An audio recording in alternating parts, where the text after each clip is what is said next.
안녕하세요. 요즘 AI 혁명 정말 대단하죠? 세상이 완전히 바뀌고 있잖아요. 그런데 이 엄청난 기술이 과연 우리를 어디로 데려가고 있는 걸까요? 모두가 행복한 새로운 유토피아일까요? 아니면 그저 과거의 역사가 이름만 바꿔서 반복되는 걸까요? 오늘 이 거대한 흐름 속에서 우리가 어디로 가고 있는지 그 답을 한번 같이 찾아보려고 합니다. 자, 시작부터 아주 충격적인 예측 하나 보고 가실까요? 바로 이 분야에서 가장 유명한 사람이죠. 일론 머스크가 한 말입니다. 100억대. 아니 이게 정말 상상이 가는 숫자일까요? 전 세계 인구보다 많은 로봇이라뇨. 네, 바로 이 질문. 이게 오늘 우리가 풀어가야 할 가장 중요한 숙제 같은 겁니다. 그냥 영화 같은 이야기로 웃어 넘겨야 할까요? 아니면 정말 코앞에 닥친 우리의 현실로 받아들여야 할까요? 자, 그럼 먼저 이 혁명을 이끌고 있는 사람들, 그러니까 테크 리더들이 그리는 미래는 과연 어떤 모습일지 그들의 비전부터 한번 들여다보죠.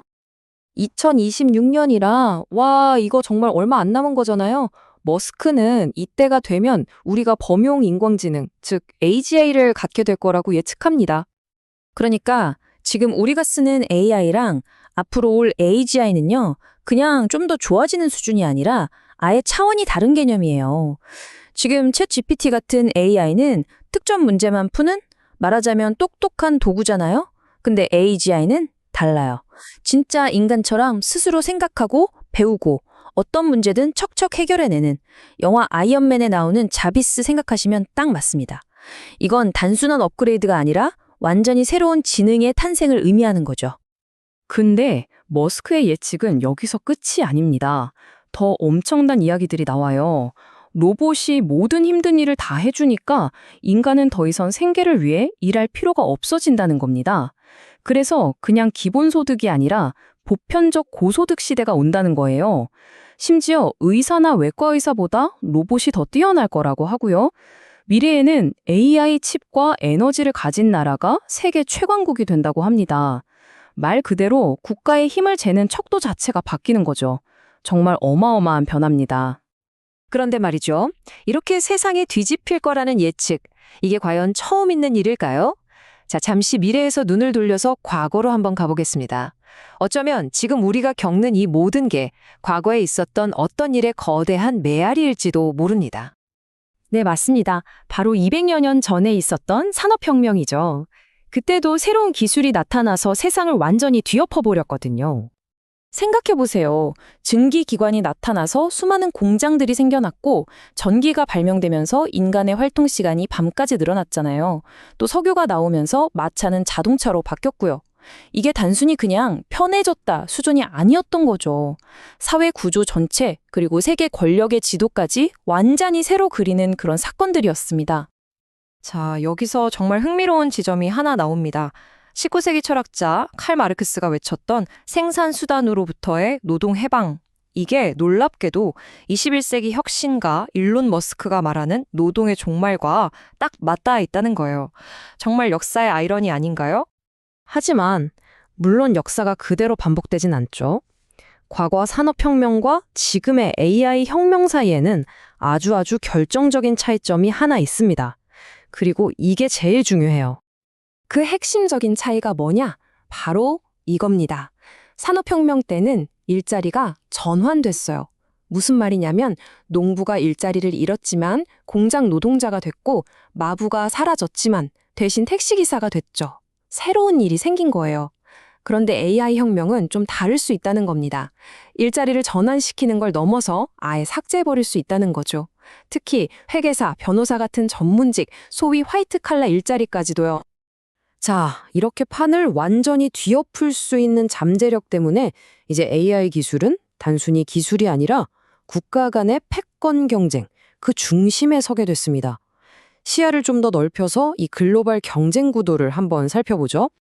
말 그대로 AI, 로봇, 그리고 이걸 돌릴 수 있는 에너지. 이 세 가지를 둘러싼 새로운 냉전 시대가 열린 겁니다. 그리고 그 중심에는 바로 미국과 중국이 있죠.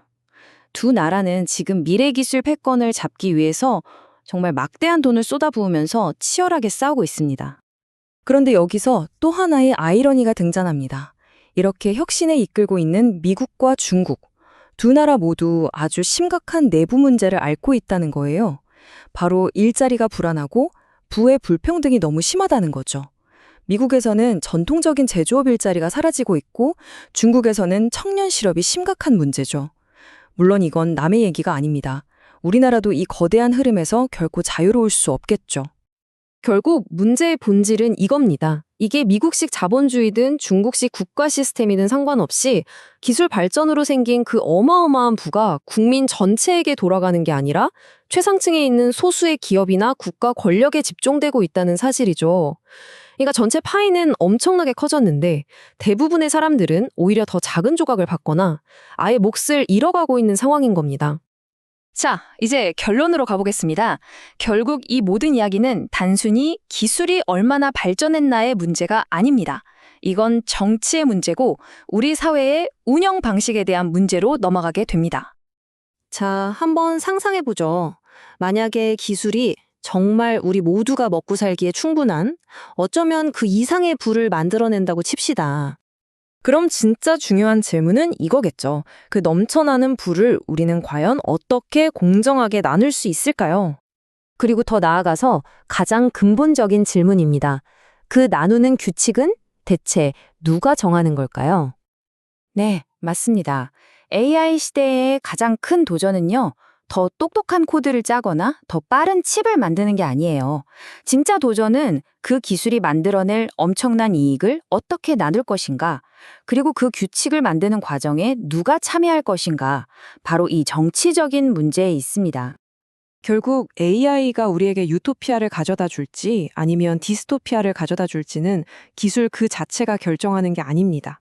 바로 우리 사회가 어떻게 대응하느냐에 달려있는 거죠. 미래는 그냥 우리에게 도착하는 어떤 목적지가 아니에요. 우리가 지금부터 함께 만들어가야 할 우리들의 사회인 겁니다.